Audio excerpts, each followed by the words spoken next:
I'm Ryan O'Doud, and you're listening to Ryan's Audiobooks on the Issues Magazine YouTube channel. I apologize for the long delay since the last time I've read. Today I'm starting a new book, The Path to Sufism by Al-Ghazali. We're going to start with section 16.1. Deliverance from Error. In the name of God, most gracious and merciful, I trust in the living who dieth not. The most eminent and ascetic master, the ornament of religion and proof of Islam, Abu Hamid Muhammad, son of Muhammad, Al-Ghazali, said, Praise be to God, whose praise should preface every writing and discourse. And God's blessing be upon Muhammad the elect, divinely gifted with prophethood and apostleship, and upon his kin and companions who guided men away from error.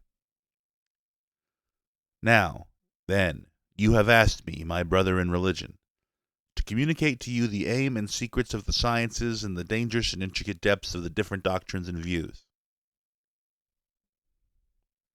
You want me to give you an account of my travail in disengaging the truth from amid the welter of the sects, despite the polarity of their means and methods. You also want to hear about my daring in mounting from the lowland of servile conformism to the highland of individual independent investigation. And first of all, what profit I derive from the science of Kalam. Secondly, what I found loathsome among the methods of the devotees of Talim, who restrict the attainment of truth to uncritical acceptance of the Imam's pronouncements. And finally, what pleased me in the way pursued by the practice of Sufism. You also wish to know the quintessential truth disclosed to me in the tortuous course of my inquiry into the views expressed by various men, and what led me to quit teaching in Baghdad, though I had many students there, and what induced me to resume teaching in Nishapur much later. Convinced of the sincerity of your desire, I am losing no time in answering your request. Invoking God's help and placing my trust in Him and imploring His favor, and having recourse to Him, I say,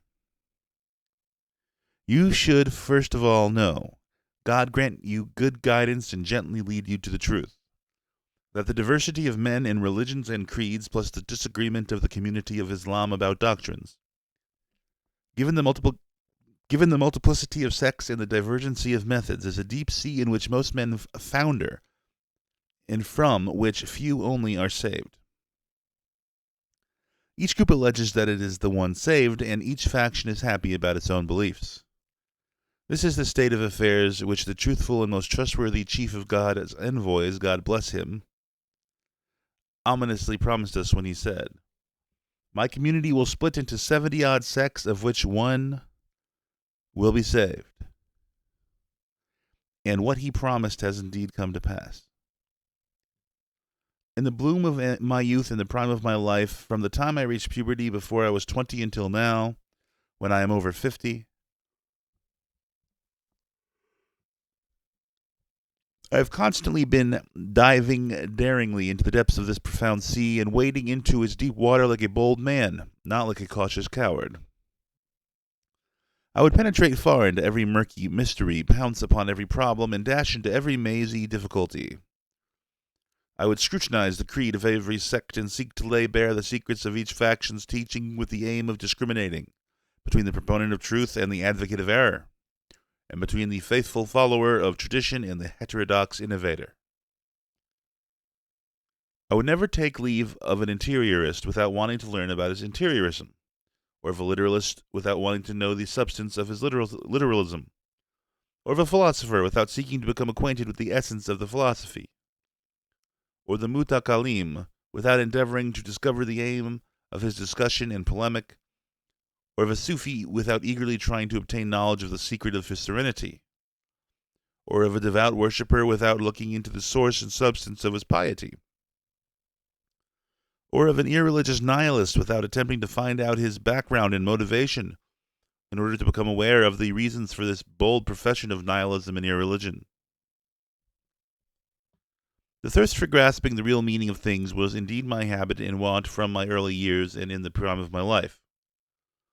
It was an instinctive, natural disposition placed in my makeup by God Most High, not something due to my own choosing and contriving. As a result, the fetters of servile conformism fell away from me, and inherited beliefs lost their hold on me when I was still quite young. For I saw that the children of Christians always grew up embracing Christianity, and the children of Jews always grew up adhering to Judaism, and the children of Muslims always grew up following the religion of Islam. I also heard the tradition related from the Apostle of God, God's blessing and peace be upon him, in which he said, "Every infant is born endowed with the fitwa. Then his parents make him a Jew or a Christian or a Magian." Consequently, I felt an inner urge to seek the true meaning of the original fitra, and the one true meaning of the beliefs arising through slavish aping of parents and teachers. I wanted to sift out these uncritical beliefs, the beginnings of which are suggestions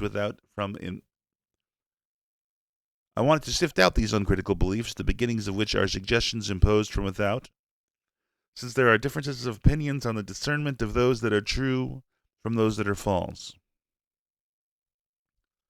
So I began by saying to myself, what I seek is knowledge of the true meaning of things. Of necessity, therefore, I must inquire into just what the true meaning of knowledge is. Then it became clear to me that sure and certain knowledge is that in which the thing known is made so manifest that no doubt clings to it, and nor it is accompanied by the possibility of error and deception. Nor can the mind even suppose such a possibility. Furthermore, safety from error must accompany the certainty to such degree that if someone proposed to show it to be false, for example, a man who would turn a stone into gold and a stick into a snake, his feat would not induce any doubt or denial.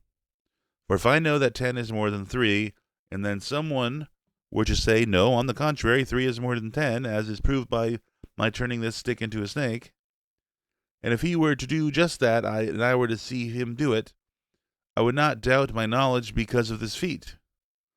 The only effect it would have on me would be to make me wonder how he could do such a thing, but there would be no doubt at all about what I knew. I realized then that whatever I did not know in this way, and was not certain of with this kind of certainty, was unreliable and unsure knowledge, and that every knowledge unaccompanied by safety from error is not sure and certain knowledge. Moving on. The avenues to sophistry and skepticism. I then scrutinized all my cognitions and found myself devoid of any knowledge answering the previous description, except in the case of sense data and the self-evident truths. So I said, now that despair has befallen me, the only hope I have of acquiring an insight into obscure matters is to start from things that are perfectly clear, namely, sense data and the self-evident truths. Hence, I must first study these thoroughly in order to reach a sure answer to study these questions. Is my reliance on sense data and my safety from error in the case of self-evident truths of the same kind as that which I formerly had regarding the dicta of authority? And of the same kind as that which most men have regarding speculative matters? Or is it a verifiable safety containing no deception or danger? With great earnestness, therefore, I began to reflect on my sense data to see if I could make myself doubt them. The protracted effort to induce doubt finally brought me to the point where my soul would not allow me to admit safety from error even in the case of my sense data. Rather, it began to be open to doubt about them and to say, whence comes your reliance on sense data? The strongest of the senses is the sense of sight. Now this looks at a shadow and sees it standing still and motionless and judges that motion must be denied. Then, due to experience and observation, an hour later it knows that the shadow is moving, and that it did not move in a sudden spurt, but so gradually and imperceptibly that it was never completely at rest. Sight also looks at a star and sees it as something small, the size of a dinar. Then geometrical proofs demonstrate that it surpasses the earth in size. In the case of this and of similar instances of sense data, the sense judge makes its judgments, but the reason judge refutes it and repeatedly gives it the lie in an incontrovertible fashion. Then I said, my reliance on sense data has also become untenable. Perhaps, therefore, I can only rely on those rational data which belong to the category of the primary truth, such as our asserting that 10 is more than 3, and one in the same thing cannot be simultaneously affirmed and denied, and one and the same thing cannot be incipient and eternal, existent and non-existent, necessary and impossible. Then sense data spoke up. What assurance have you that your reliance on rational data is not like your reliance on sense data? Indeed, you used to have confidence in me. Then the reason judge came along and gave me the lie. But were it not for the reason judge, you would still accept me as true. So there may be, beyond the perception of reason, another judge. And if the latter revealed itself, it would give the lie to the judgments of reason, just as the reason judge revealed itself and gave the lie to the judgments of sense. The mere fact of the non-appearance of that further perception does not prove the impossibility of its existence.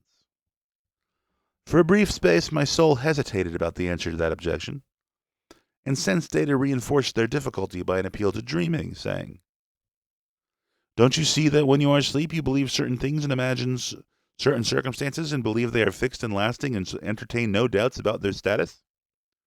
Then you wake up and know all your imaginings and beliefs were groundless and unsubstantial.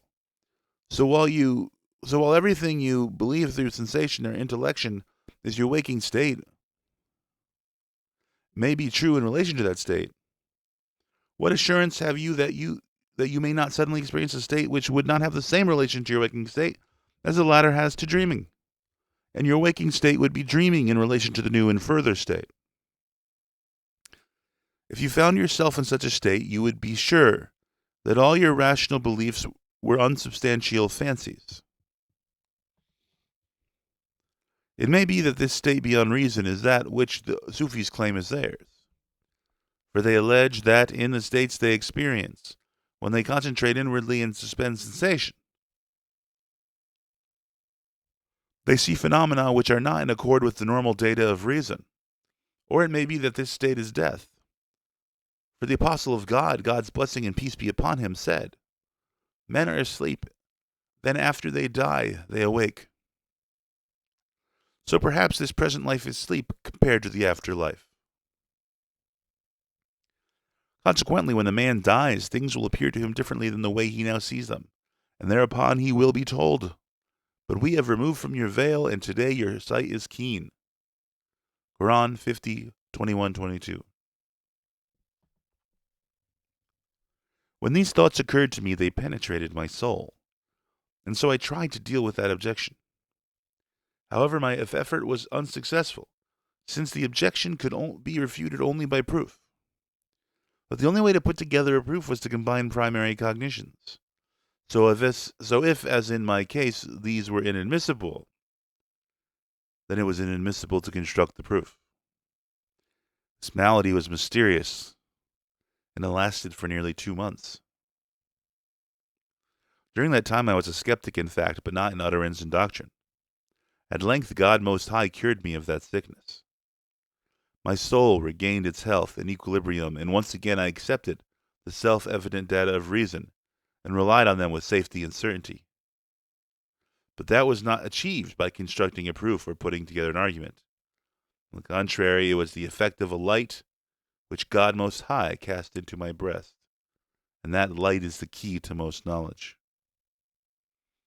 Therefore, whoever thinks that the unveiling of truth depends on precisely formulated proofs has indeed straitened the broad mercy of God.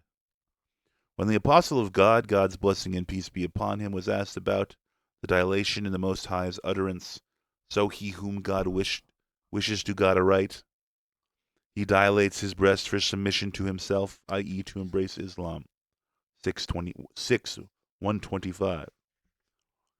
He said, "It is a light which God casts into the heart." Then someone said, "And what is the sign of it?" He replied, "Withdrawal from the mansion of delusion and turning to the mansion of immortality." And is this of which the apostle, God's blessing and peace be upon him, said, "God Most High created men in darkness, then sprinkled on them some of his light." From that light, then, the unveiling of truth must be sought. Moreover, that light gushes forth from the divine liberality at certain times, and one must be on the watch for it, according to the saying of the Apostle, peace be upon him.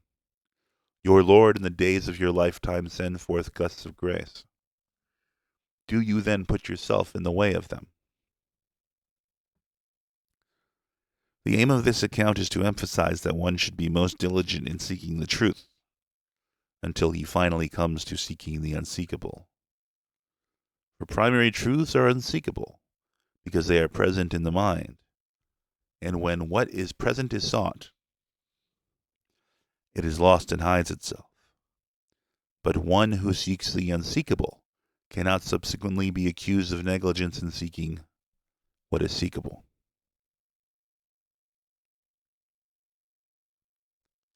The categories of those who seek the truth.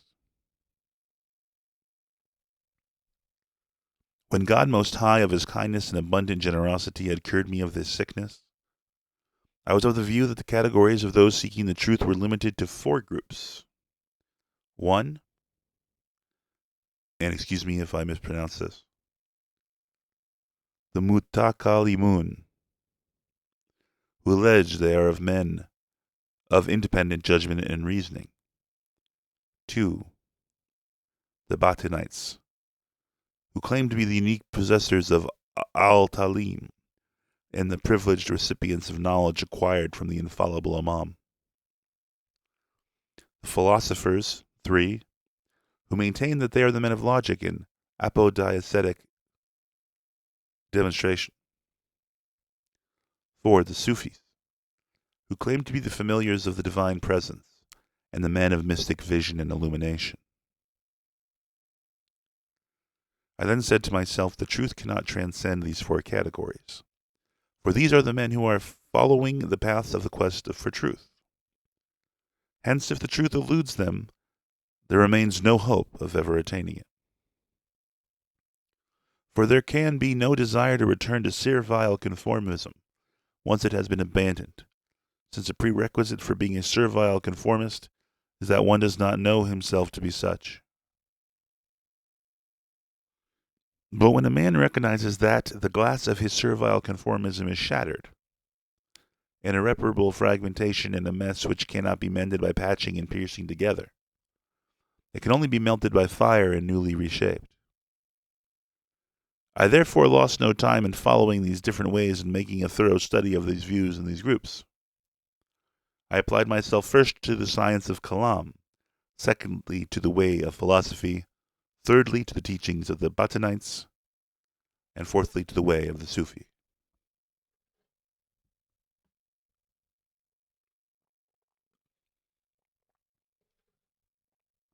The aim and purport of the science of Kalam. And again, I apologize if I'm mispronouncing this. I began then with the science of Kalam, which I summarized in the form of notes. I carefully studied the works of the most meticulous mutakalimun, and I wrote on the subject what I had a mind to write. Subsequently, however, I found it a science adequate for its own aim, but inadequate for mine. For its aim is simply to conserve the creed of the Orthodox for the Orthodox, and to guard it from the confusion introduced by innovators. In the past, God Most High and Praiseworthy communicated to His servants, by the tongue of His apostle, a creed which is the truth, inasmuch as it is. For their religious secular life, the sound basis is articulated in detail in the Quran and the traditions. Then Satan, through the sinister suggestions of the innovators, injected notions opposed to orthodoxy, with the result that the innovators became passionately addicted to these errors, and all but ruined the true creed of its adherents. So God Most High raised up the group of the mutakalimun, perhaps mutakalimun, I'm not sure, and motivated them to champion orthodoxy by a systematic discussion designed to disclose the deceptions introduced by the contriving innovators contrary to the traditional orthodoxy. This gave rise to the science of Kalam and its practitioners, a group of the mutakallimun, did indeed perform the task assigned to them by God. They ably protected orthodoxy and defended the creed which had been readily accepted from the prophetic preaching and boldly counteracted the heretical innovations. But in so doing, they relied on premises which they took over from their adversaries, being compelled to admit them either by uncritical acceptance or because of the community's consensus, or by simple acceptance deriving from the Quran and the traditions. Most of their polemic was devoted to bringing out the inconsistencies of their adversaries and criticizing them for the logically absurd consequences of what they conceded. This, however, is of little use in the case of one who admits nothing at all, except the primary and self-evident truths. So kalam was not sufficient in my case, nor was it a remedy for the malady of which I was complaining. To be sure, when the discipline of kalam acquired some status, and had been engaged in for some length of time, the mutakallimun showed an earnest desire for attempting to defend orthodoxy by the study of the true nature of things. They plunged into the study of substances and accidents and their principles. But since that was not the aim of their own science, their discussion of the subject was not thoroughgoing. Therefore, it did not provide an effective means of dispelling entirely the darkness due to the bewilderment about the differences dividing men. I do not regard it as improbable that such may have been the result in the case of others. I do not even doubt that it has actually been the experience of a limited group of men, but in a way vitiated by servile conformism in some matters which are not among the primary truths. In any event, my present purpose is to tell the story of my own case, not to express disapproval of anyone who sought a cure in kalam, for healing remedies differ as the sickness differs, and many a remedy helps one sick man and harms another.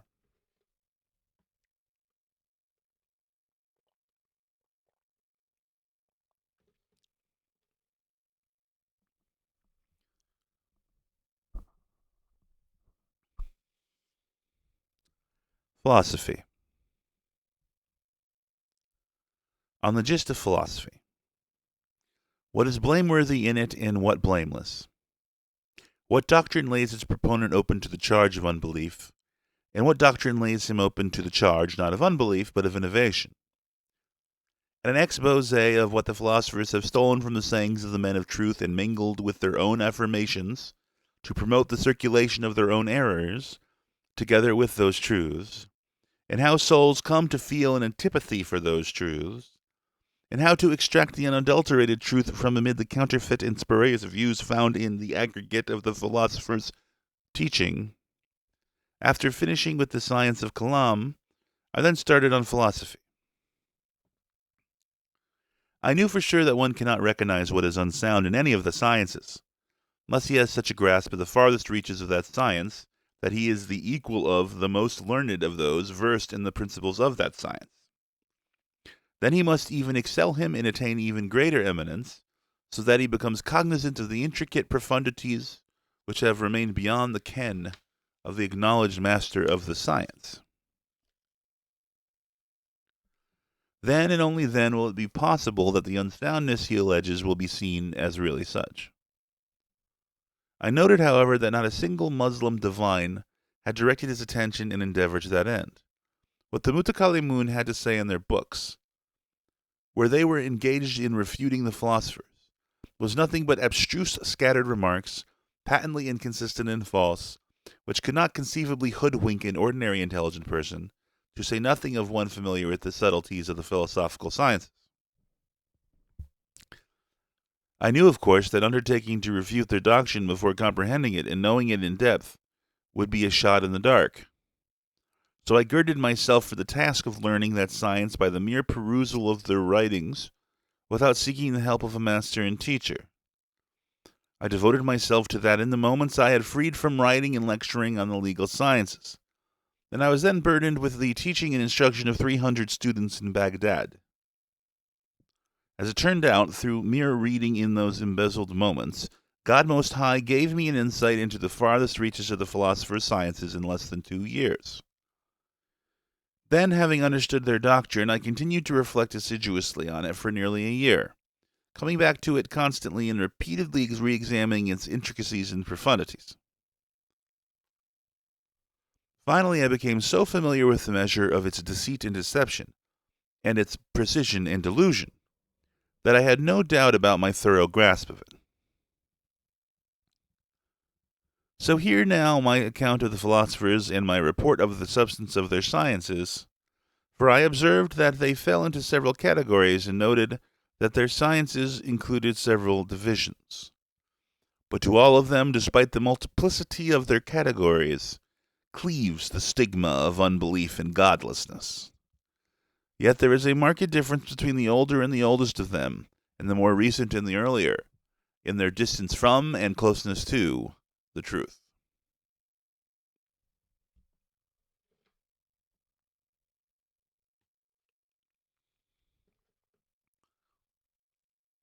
The categories of the philosophers, and the fact that the stigma of unbelief is common to all of them.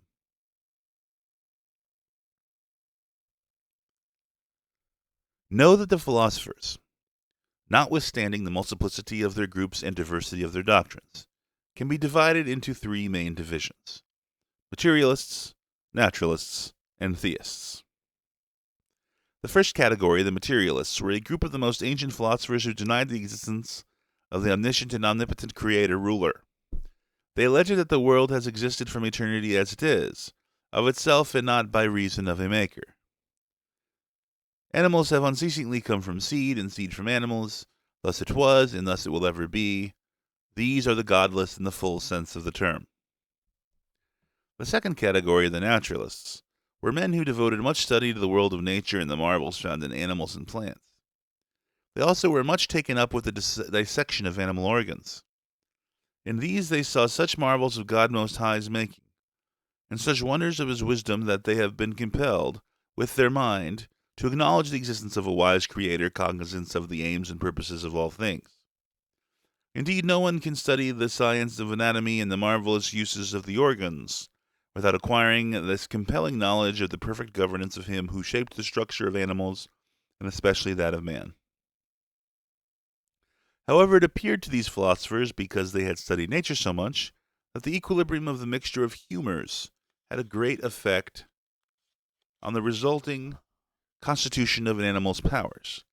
Hence they thought that man's rational power was also dependent on the mixture of his humors, and that its corruption would follow the corruption of the mixture of its humors, so that power would cease to exist.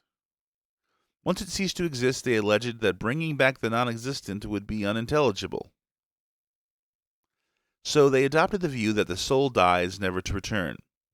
Consequently, they denied the afterlife and rejected the garden and the fire, the assembly and the recall, and the resurrection and the reckoning.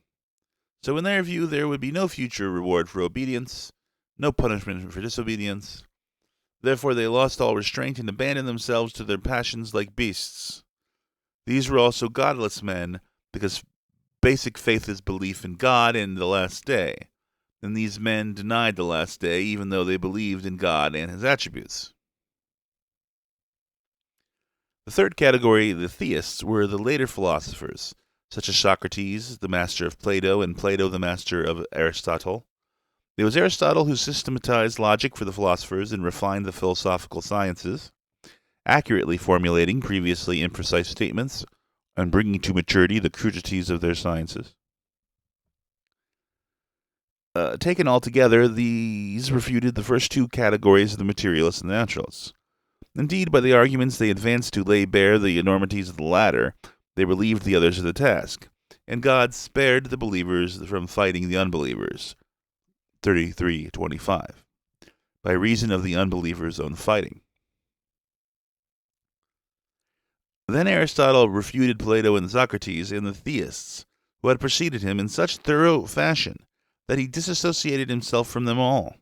Yet he too retained remnants of their vicious unbelief and innovation, which he was unsuccessful in avoiding.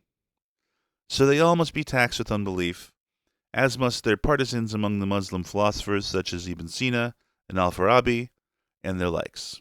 None, however, of the Muslim philosophers engaged so much in transmitting Aristotle's lore as did the two men just mentioned. What others transmitted is not free from disorder and confusion, and in studying it one's mind becomes so muddled that he fails to understand it. And how can the incomprehensible be rejected or accepted? The sum of what we regard as the authentic philosophy of Aristotle, as transmitted by Al-Farabi and Ibn Sina, can be reduced to three parts. A part which must be branded as unbelief, a part which need not be repudiated at all. Let us now set this forth in detail. Excuse me, I'm going to repeat that. I missed a part. A part which must be branded as unbelief, a part which must be stigmatized as innovation, and a part which need not be repudiated at all. Let us now set this forth in detail. The divisions of the philosophical sciences. Know that the sciences of the philosophers, with reference to the aim we have in mind, include 6 divisions: mathematics, logic, physical, metaphysical, political, and moral. The mathematical sciences deal with arithmetic, geometry, and astronomy, but nothing in them entails denial or affirmation of religious matters. On the contrary, they concern rigorously demonstrated facts which can in no wise be denied once they are known and understood. From them, however, 2 evils have been engendered. One of these is that whoever takes up these mathematical sciences marvels at the fine precision of their details and the clarity of their proofs. Because of that, he forms a high opinion of the philosophers and assumes that all their sciences have the same lucidity and apodictic solidity as this science of mathematics. Moreover, he will have heard the talk of the town about their unbelief, their negative attitude, and their disdain for the law. Therefore he ceases to believe out of pure conformism, asserting, if religion were true, this would not have been unknown to these philosophers given their precision in the science of mathematics. Thus, when he learns through hearsay of their unbelief or rejection of religion, he concludes that it is right to reject and disavow religion. How many a man have I seen who strayed from the path of truth on this pretext, and for no other reason? One may say to such a man, a person skilled in one field is not necessarily skilled in another field. Thus a man skilled in jurisprudence and kalam is not necessarily skilled in medicine, nor is a man who is ignorant of the speculative and rational sciences necessarily ignorant of the science of syntax. On the contrary, in each field there are men who have reached in it a certain degree of skill and preeminence, although they may be quite stupid and ignorant about other things. What the ancients had to say about mathematical topics was apodictic, whereas their views of metaphysical questions were conjecture. But this is known only to an experienced man who has made a thorough study of the matter. When such an argument is urged against one who has become an unbeliever out of mere conformism, he finds it unacceptable. Rather, caprice's sway, vain passion, and love of appearing to be clever prompt him to persist in his high opinion of the philosophers with regard to all their sciences. This, then, is the very serious evil, and because of it one should warn off anyone who would embark upon the study of those mathematical sciences. For even though they do not pertain to the domain of religion, yet since they are among the primary elements of the philosopher's sciences, the student of mathematics will be insidiously affected by the sinister mischief of the philosophers. Rare, therefore, are those who study mathematics without losing their religion and throwing off the restraint of piety. The second evil likely to follow from the study of the mathematical science derives from the case of an ignorant friend of Islam, who supposes that our religion must be championed by the rejection of every science ascribed to the philosophers. So he rejects all the sciences, claiming that they display ignorance and folly in all of them. He even denies their statements about eclipses of the sun and the moon and asserts that their views are contrary to the revealed law. When such an assertion reaches the ears of someone who knows those things through apodictic demonstration, he does not doubt the validity of his proof, but rather believes that Islam is built on ignorance and the denial of apodictic demonstration.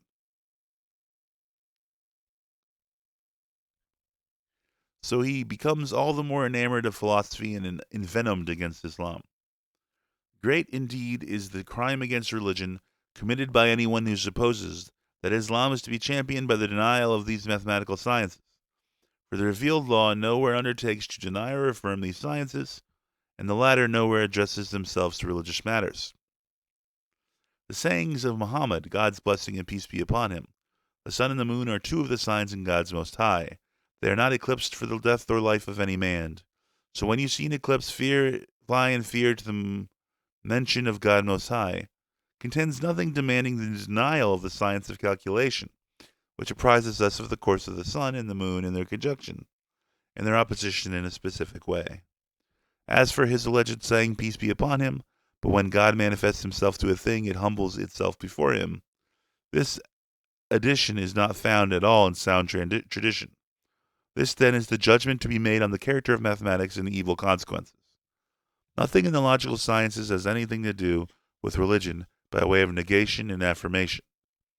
On the contrary, they are the study of the methods of proofs, or syllogisms, of the conditions governing the premises of apodictic demonstration, of how these premises are to be combined, of the requisites for a sound definition, and of how the latter is to be drawn up. Knowledge is either a concept, and the way to know it is a definition, or it is an assent, and the way to know it is the apodictic demonstration. There's nothing in this which must be rejected. On the contrary, it's the sort of thing mentioned by the mutakallimun and the partisans of reasoning in connection with the proofs they use. The philosophers differ from them only in modes of expression and technical terms, and in a greater refinement in definitions and subdivisions. Their manner of discoursing on such things is exemplified by their saying, if it is certain that every A is B, then it necessarily follows that some B is A. For instance, if it is certain that every man is an animal, then it necessarily follows that some animals are man. This they express by saying that a universal affirmative proposition is convertible to a particular affirmative proposition. And I'm going to let it rest there for now. That was section 16.1 of Path to Sufism by Al-Ghazali. We'll continue next time with section 16.2 of Path to Sufism by Al-Ghazali. I will see you then. Salam.